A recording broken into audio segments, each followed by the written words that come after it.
Kirby Air Riders is out on Nintendo Switch 2 as of today, and this is one of Nintendo's big holiday 2025 launch titles for the Switch 2, of course. We've already seen two different direct presentations from Sakurai, totaling out in an hour and 50 minutes plus between both of them.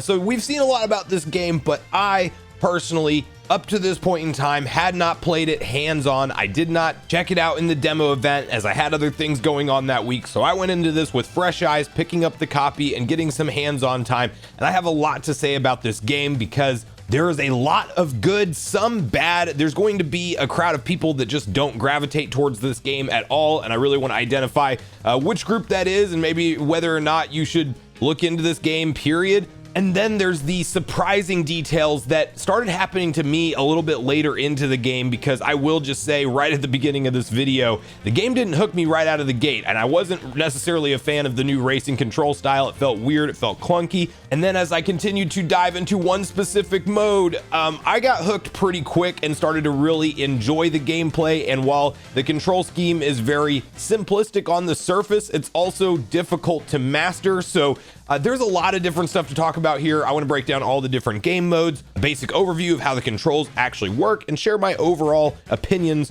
on whether or not right now at launch at a $70 price point, this might be a Switch 2 game that you want to add into your collection over this holiday season. So before we dive into all of this, make sure you like, subscribe, and turn on your bell notification to join Sunbro Nation if you're new here. And I want to first kick it off by just talking about a very brief overview of the controls. I know we've heard this from Sakurai, so we won't spend much time on it, but one of the big things you're going to recognize right out of the gate is that the acceleration button is non-existent. And in fact, even on normal speed, which you can slow it down if you feel like it's too fast, normal speed feels slow until it doesn't. And I'll explain that in a moment, but as you're going through and progressing through each stage, the rider is just going at a standard speed at all times. Now, what the big key is with the gameplay mechanic here is the boost button, or the B button.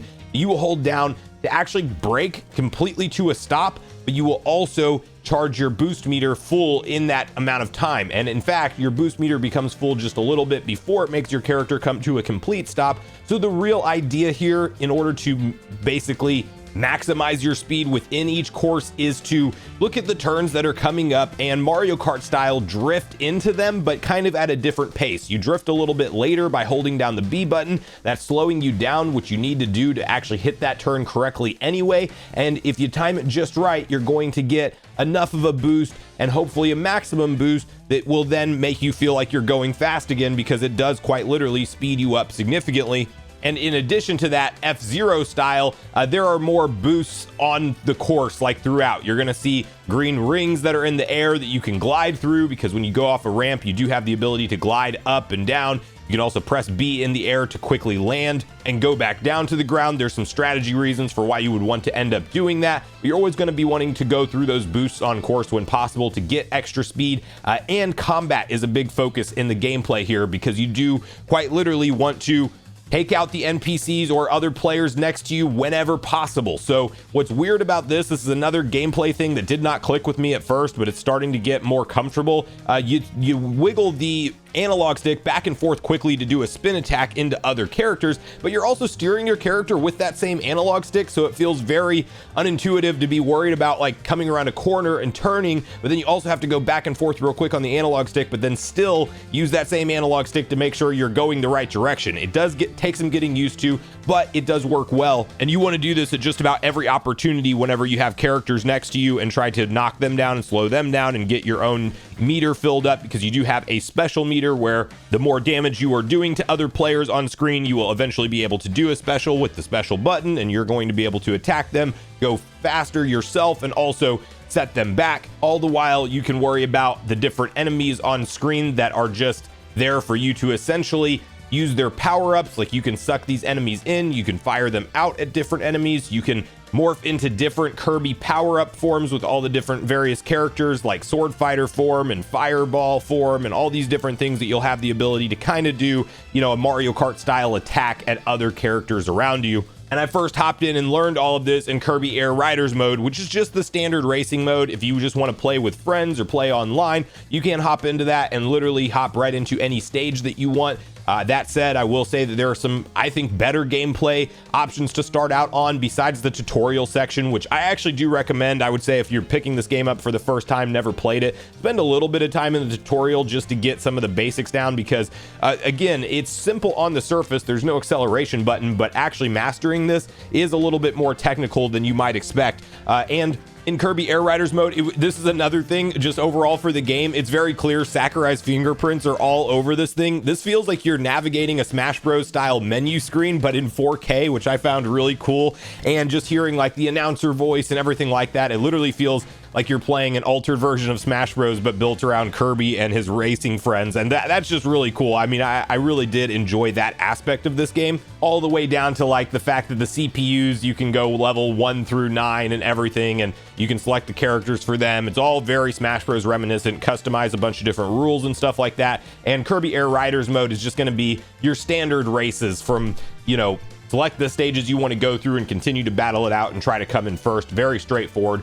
I did check out the top ride mode as well, which is literally the same concept. You're just racing around a map, but you have that overhead, like zoomed out view. And I will say, at least for me, pick the second controller option, because they give you two, and one of them, it looks like more of a 360 control option where you'll have full control of your racer, but when the stage turns around to the other side, it almost makes your controls feel like reverse mode. So I very much preferred whatever the second option is called with the control stick, where you can actually turn it just by going left to right. That made a lot more sense to me in this mode after I switched it to that. So I do recommend checking out both so you can compare, but I had some fun with this one. It is definitely quicker races because as opposed to being up close on the map, your characters are bigger, you're traversing through them way quicker. So I did find it to be like a minute or two at the most per race, maybe if even that. I believe you can extend out the laps and stuff like that if you'd like to make them longer, but that is another fun one that I can't see myself playing a ton of it in its own just standalone mode, but when it pops up in another thing that we will be talking about later on, that is whenever I tend to enjoy it a little bit more. City trial mode is probably the most chaotic and also in turn the most fun at times thing that was just a surprise to me in this game. Like, I didn't know what I would think about this playing through it. Even seeing Sakurai doing it, like, it didn't really click with how I was going to feel playing through it myself. This is quite literally chaos on a screen, and it's a lot of fun. I actually did enjoy my time going through, hoarding as many power-ups as you can get right out of the gate, and then also busting into all these boxes that you do have to spin through using that analog back and forth as I talked about earlier in order to unlock those additional character stats and power-ups and things.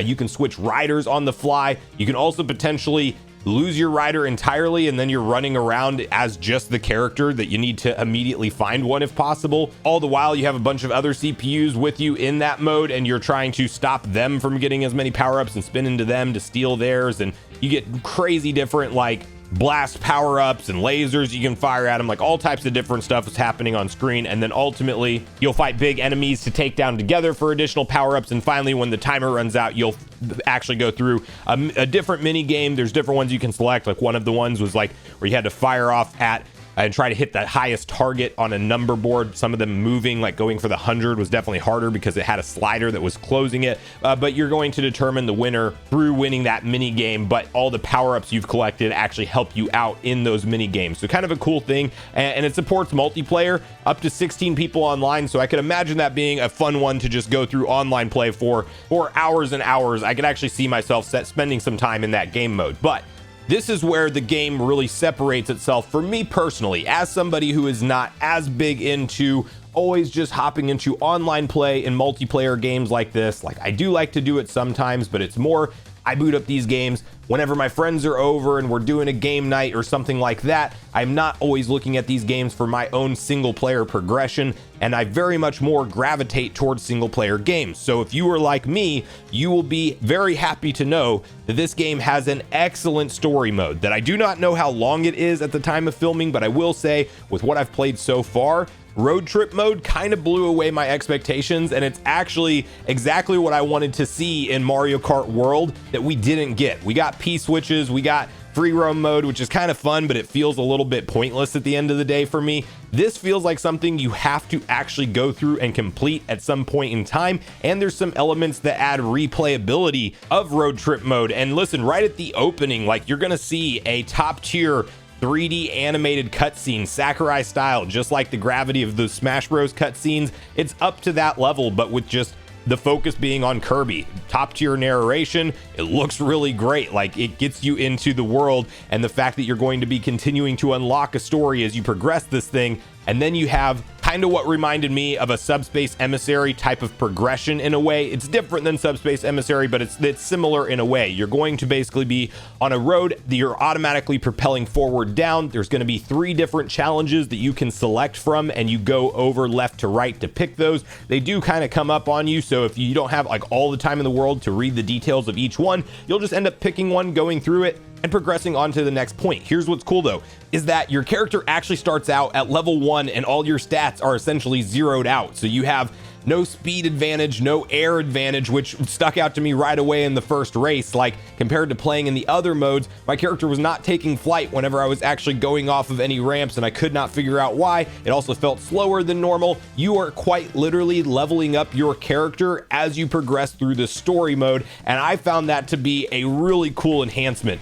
Not to mention the fact that they have a good variety of different challenges that you were going through to make you switch it up. And since you get to choose 3 of them, you're always going to kind of be able to pick something different than what you did last time in most cases, unless if it's like a scripted major boss battle, which are also cool and different in their own way, because you might be doing a standard race, you might be doing a time attack, you might be doing a top-down race, a battle one-on-one with another character where you have to take them out with items before they take you out and within the time limit. And then you have one where you have to destroy the most boxes and collect the most items and eat the most food. And then finally, it's going to culminate in a boss challenge that you actually take out a boss, and that character you then took out will actually assist you with getting past the next main point to the next level. And there are multiple paths here, kind of creating some of that replayability conversation, because depending on how you progress through, and I don't know if you can go back and select the other paths or if you just have to restart a new run. I haven't looked into that yet. But regardless, there are paths that you can technically go down that are not like the others. So yeah, there will be some replayability here. You're going to unlock new cutscenes as you progress each level within this mode, and the variety of all of it while you're leveling up your character and gaining more stats. And you even get to these little stop checkpoints along the way where you can pick an extra stat to level up besides the stats that are naturally leveling up while you're gaining more experience and your character's going to the next level. This was a mode that I didn't really have too high up on my expectations list. I thought it was cool that there was going to be some kind of single player thing built into the game, but it ends up being the highlight out of everything here for me. I will confidently say if this game did not have this road trip mode, I would be a lot less positive on it overall. I'm going to play this road trip mode to completion. I actually got that hook set in where I felt like I wanted to see what my racer is going to be like when I get leveled up to the maximum and get to the end of it, and what's that ending cutscene going to look like. All of this stuff from a single player perspective in this type of game, it's really top notch and very rare to find in a game like this. When I can have a game that I know I'm going to want to play with my friends sometimes when they are over, but also have something that I can sink my own time into, whether that be in handheld or docked mode, that's a big, selling point for me. Besides that, you have online play here. You have all types of different rules and customizations options, as you would expect from a Smash style game from Sakurai himself. And you have a paddock mode where you can actually gather together with your friends and hang out while you're waiting for different online matches to start and stuff. The garage customization is there. Like, I purchased a new style of garage and it shows off all your riders, and it's just kind of a cool thing. You can go through and actually customize each rider in detail, like with different decals and patterns and all this different stuff. Like, they didn't have to pack in the amount of content that's in this game, but they did. And I understand it's a full $70 retail price, and there's also no DLC coming. So this is a content complete game day one. It's not going to be one of these continued free content update style games like we've seen Nintendo do in more recent times. Sakurai said it himself, one and done. This is the probably final entry in the Kirby Air Riders franchise, and I think they really pulled it off for most people. That said, kind of the big asterisk with this entire conversation, at a $70 price point, if you are not a fan of arcade racers and just the general gameplay loop that comes along with that, you're probably not going to be a fan of this game. But I can say it plays so different from Mario Kart World that while I was kind of concerned that we have too many kart racers this generation so far already, I will say that this one feels very different than that. And with the single player road trip mode, I'm actually here for it. So It's not going to be for everyone. It's not a game that blew me away right out of the gate. As mentioned, I really struggled with the mechanics at first and kind of felt like they were janky. As time went on and as I played more of the story mode, I got that hook set in, and I'm happy to say that Kirby Air Riders is pretty surprising to me and not necessarily what I expected on Switch 2, but I'm happy with it, and I'm going to play it to completion and play it with friends. So let me know in the comments down below if you are excited about this game, whether or not you're picking it up day one, whether or not you're just kind of sitting on the sidelines waiting to see more reviews and see if you want to get into it or not. Is it the type of game that if it was at like a $50 price point or something, you might consider it, but it doesn't look like a $70 title to you? And finally, if you have picked it up already, what are your initial thoughts and opinions now that you can go through all the different type of gameplay modes available? So make sure you share all your thoughts and feelings in the comments down below before you leave, regardless if we agree or disagree. Also, make sure you like, subscribe, turn your notification bell. And with that, I've been Sunbro, you've been Nation. Thanks so much for watching, and I'll see you guys in the next video.